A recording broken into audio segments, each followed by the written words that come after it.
Dako naman tayo sa kabilang wing. Andyan naman si Princess. Princess? Yes, maraming salamat sa Congresswoman BH at Attorney Mark. Ngayon nga kasama natin dito ang isa nga sa batikang leader nga, especially sa pagsugpo ng mga katiwalian at ng mga kriminalidad, of course, dito sa ating bansa. Kasama po natin si Chief Alan Purisima. Magandang hapon po sa iyo, Chief. Magandang hapon po. Alright, sir, natanong ko na po kayo, no, diretso lang po. Doon po sa naging mensahe po ng Pangulo sa kanyang SONA, ano po ang magiging reaksyon niyo po sa kanyang mga sinabi, especially po doon sa opisina niyo mismo?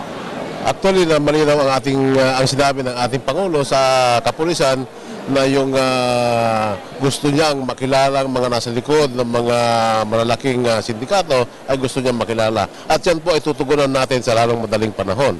At magpapasalamat din po tayo sa ating Pangulo sa pagbibigay ng mga pangangailangan ng Philippine National Police. Nakita po natin na nagbigay na po siya ng mga baril at yung mga baril po yan, yung mga mahahaba naman at yung mga sasakyan na ibibigay sa atin.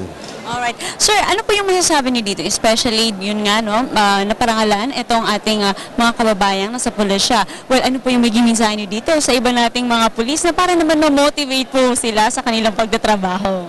Alam niyo po, ang mga kapulisan ay marami pong talagang mga bayani dito. At dito, nakikita na po natin na simpleng gawain lang po nila ang nakikita natin at ito po ay napapansin ng ating Pangulo mismo.